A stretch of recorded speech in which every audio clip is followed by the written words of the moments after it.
अब आगे कुछ सनातन धर्म की बात करते हैं।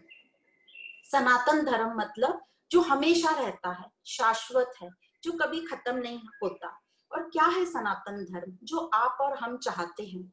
हम क्या चाहते हैं? हम ये चाहते हैं कि हम किसी से प्रेम करें ना करें, पर सब हमसे प्रेम करें। तो सबसे पहला सिद्धांत है सनातन धर्म का प्रेम। दूसरा है कि हम किसी से सत्य बोले ना बोले, पर मेरे बच्चों ने तो मेरे से सत्य बोलना चाहिए, मेरे परिवार ने मेरे से सत्य बोलना चाहिए, मेरे मित्रों ने मेरे से सत्य बोलना चाहिए। तो दूसरा है सत्यता, ट्रुथ। तीसरा है ईमानदारी।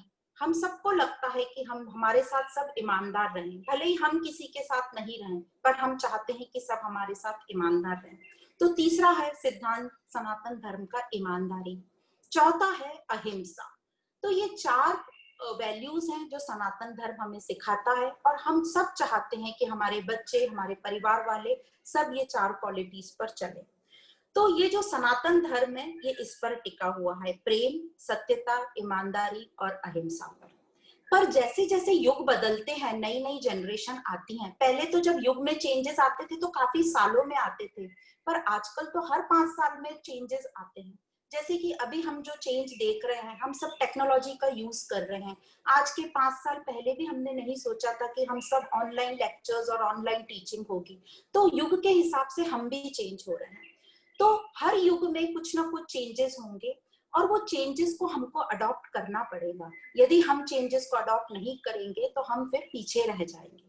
पर जब हम युग धर्म को अपनाते हैं, पर उसके साथ हमें अपना जो बैकअप है वो सनातन धर्म का रखना चाहिए।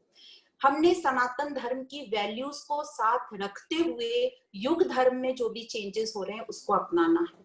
तो इससे क्या होगा, हमारी लाइफ में परफेक्ट बैलेंस होगा। मतलब हम जो बाहर की हमारी लाइफ है, लौकिक लाइफ, उसमें भी हम प्रगति करेंगे, और जो हमारी आध्यात्मिक लाइफ है उसमें भी हम प्रगति करेंगे।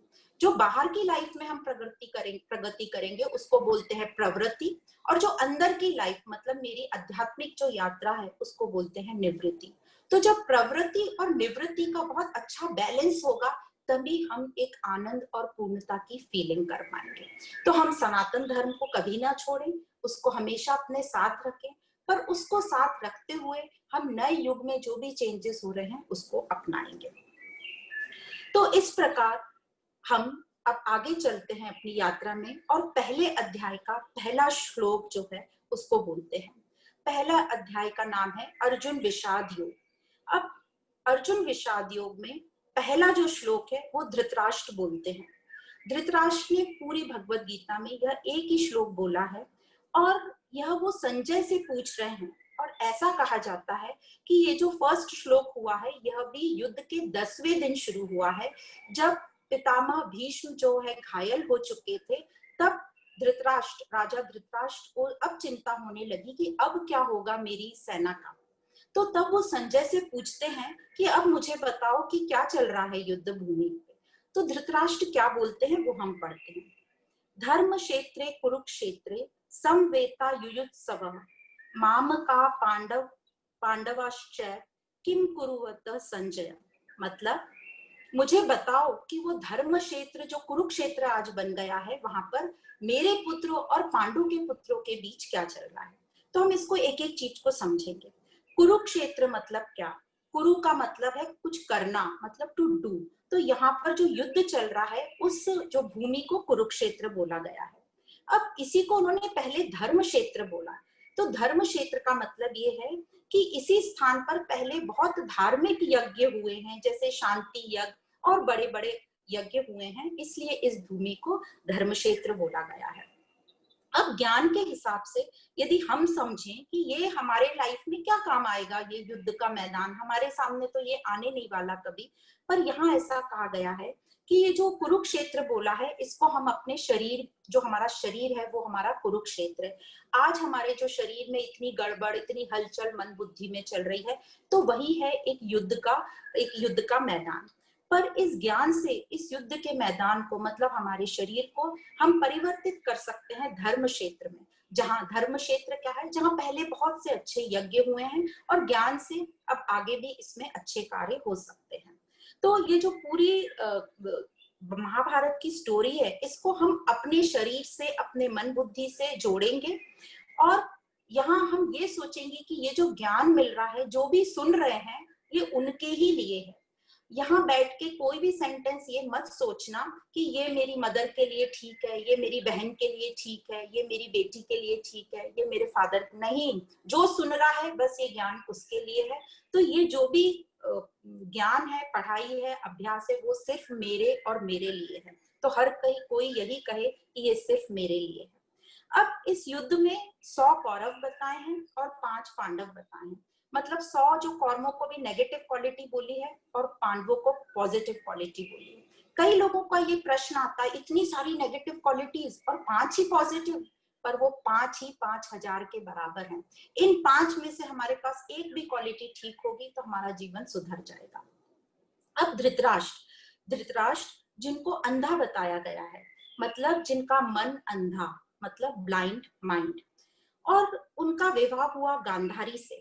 गांधारी एक बहुत ही विवेकशील महिला थी, पर क्योंकि वो अंधे मन की तरफ उनका मोह हो गया, अट्रैक्ट हो गई, इन्फेचुएशन हो गया, तो उन्होंने अपनी बुद्धि पर पट्टी बांध ली, तो वो हो गई ब्लाइंड इंटेलेक्ट।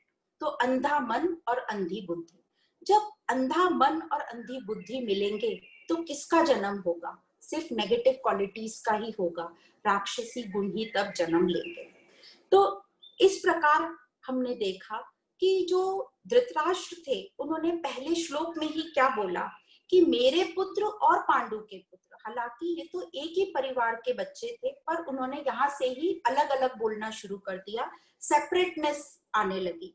और जब सेपरेटनेस मतलब दूसरा बोलने लगते हैं, जब भी हम किसी को अलग देखते हैं तो हमारे में द्वेष भाव आने लगता है, हमारे में हेट्रेड, जेलेसी, ईर्ष्या आने लगती है। आपने देखा होगा कभी भी हमारी यदि आंख में हमारी ही उंगली जाती है तो हम किसी से शिकायत नहीं करते, चुपचाप अपनी आंख को सहला के बैठ जाते हैं। यदि हम अपने आप ही कोई ठोकर लगने से गिरते हैं तो हम जल्दी जल्दी अपने उठते हैं, कपड़े ठीक करते हैं, आजू बाजू देखते हैं कोई तो नहीं देख रहा और चलते हैं।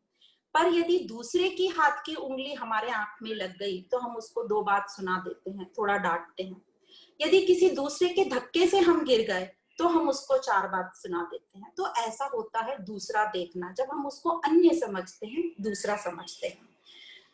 तो इस प्रकार जो धृतराष्ट्र थे, जिनको हमने अंधा मन बोला है, और जो गांधारी थी अंधी बुद्धि, तो जो उनके पुत्र हुए 100, वो सब नेगेटिव क्वालिटीज के हुए। क्योंकि अंधा मन और अंधी बुद्धि मिलकर अपने बच्चों की परवरिश कैसे करेंगे, कैसी होगी उनकी परवरिश? उनके बच्चों ने इतनी गलतियां करी, पर हर जगह उन्होंने अपने बच्चों की गलतियों पर पर्दा डाला, तो उसका नतीजा क्या हुआ वो हम देख रहे हैं। अब हम लोगों को लगता है कि हमने अपने बच्चों को अच्छी परवरिश दी, पर अभी यदि हम फ्लैशबैक करें तो हमने भी बहुत गलतियां करी है, हमारा भी कहीं कहीं मन अंधा था, कभी बुद्धि अंधी थी, इसीलिए हम अपने बच्चों को बहुत अच्छी परवरिश नहीं दे पाए, कहीं ना कहीं बहुत सारी डेफिशिएंसीज रह गई। पर अब इस ज्ञान के माध्यम से हम थोड़ा अपना अभ्यास बढ़ाएंगे, विवेकशील बनेंगे, और जो भी हमसे गलती हुई है उसको भी हम ठीक करने की कोशिश करेंगे। अब इस उपलक्ष्य में एक बहुत सुंदर दृष्टांत आता है। ये दृष्टांत लिया गया है मार्कंडेय पुराण से, जो कि भागवत का पार्ट आता है। इसमें भागवत में इसके बहुत सारे एग्जाम्पल्स हैं, और ये दृष्टांत है रानी मदालसा का। जो रानी मदालसा थी, इनका ये पहले जो इनका विवाह कैसे तय हुआ, इनका विवाह तय हुआ राजा ऋतुराज से। तो जब उनका विवाह तय हुआ तभी जो रानी मतलब राजकुमारी मदालसा थी, उन्होंने पहले ही बोल दिया कि जो भी हमारी संतानें होंगी उनकी परवरिश मैं करूंगी, उनको ज्ञान मैं दूंगी। तो जो राजा ऋतुध्वज थे, उन्होंने सोचा कौन सी बड़ी बात है, हाँ बिल्कुल तुम करना परवरिश, एक ही कंडीशन डाली थी। तो उन दोनों का विवाह हुआ, बहुत अच्छा उनका जीवन चल रहा था। उनके फिर लाइफ में 3 पुत्र हुए उनको। जो 3 पुत्र हुए तो रानी मदालसा ने उनको ज्ञान देना शुरू कर दिया। जो रानी मदालसा थी वो बहुत ही विवेकशील महिला थी, बहुत ही विद्वान थी, तो उन्होंने अपने बच्चों को ज्ञान देना शुरू किया। तो जो उनका पहला पुत्र था वो बड़ा हुआ, उसको राजपाट मिला, उसने कुछ साल राजपाट अच्छे से किया और फिर वो देश सेवा के लिए निकल गया अपना राजपाट छोड़कर। फिर दूसरे पुत्र को राजपाट मिला। जो दूसरा पुत्र था उसने भी कई साल अच्छे से राज्य किया और फिर वह भी वो राजपाट छोड़कर समाज सेवा में लग गया। तो जब ये दोनों पुत्र चले गए सेवा में तो राजा को बहुत चिंता हुई कि मेरे दो पुत्र चले गए, तो अब ये सिर्फ एक ही पुत्र बचा है, तीसरा पुत्र, तो इसको तो अब मैं थोड़ा लौकिक ज्ञान देता हूँ ताकि वो राज्य हमेशा संभाले। तो राजा ने अपनी रानी मदालसा से कहा कि अब इस पुत्र को मैं ज्ञान देता हूँ, क्योंकि कुछ ना कुछ तो गड़बड़ हो रही है, ये पुत्र हमारे राज्य छोड़कर जा रहे हैं। तो रानी मदालसा के पास कोई चॉइस नहीं थी, उन्होंने उनकी बात मानी और राजा ने अपने तीसरे पुत्र को ज्ञान दिया। और जब वो राजगद्दी पर बैठा तो ऐसा पाया जाता है, ऐसा बोला गया है कि हर छोटी छोटी परिस्थितियों में इस राजा को, जो ये नया राजकुमार जो राजा बना था, हर बार वो कुछ ना कुछ उसको चिंताएं, छोटी छोटी परिस्थिति में डिस्टर्ब होता था, चिंताएं होती थी। और एक बार ऐसा हुआ कि दूसरे राज्य ने इनके राज्य पर आक्रमण किया। जब आक्रमण हुआ तो ये जो राजा था, अभी जो तीसरा पुत्र, वो बहुत ही भय उसको लगा, डर गया और वो जाके राज्य छोड़ के कहीं भाग के छुप गया। तो राजा को ऐसा लगा कि ऐसे कैसे हो गया कि ये जो मेरा पुत्र है हमेशा डरता ही रहता है।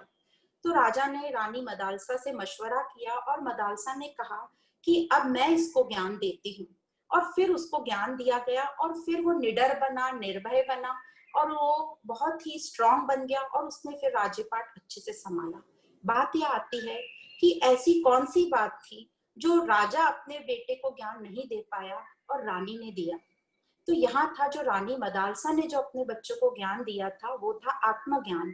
उसने अपने बच्चों को बचपन से ही बताया कि हम जो हैं, मैं ब्रह्म कैसे हूँ, हम शुद्ध कैसे हैं। और यही जो रानी मदालसा की एक लोरी है वो बहुत ही फेमस हुई, शुद्धोषी बुद्धोषी निरंजनोषी। अब ये जो लोरी है काफी लंबी लोरी है और इसमें पूरा आत्मज्ञान समाया हुआ है। बहुत सारी महिला आज भी हमारे देश में प्रेगनेंसी के दौरान या जब उनके बच्चे छोटे पालने में होते हैं, झूले में होते हैं, तो ये लोरी गाई जाती है। इससे उनके मन काफी स्ट्रांग हो जाता है और वो बचपन से ही ये सब चीजें सुनते आते हैं, तो उनको ये ज्ञान लेने में बहुत इजी होता है, सरल होता है।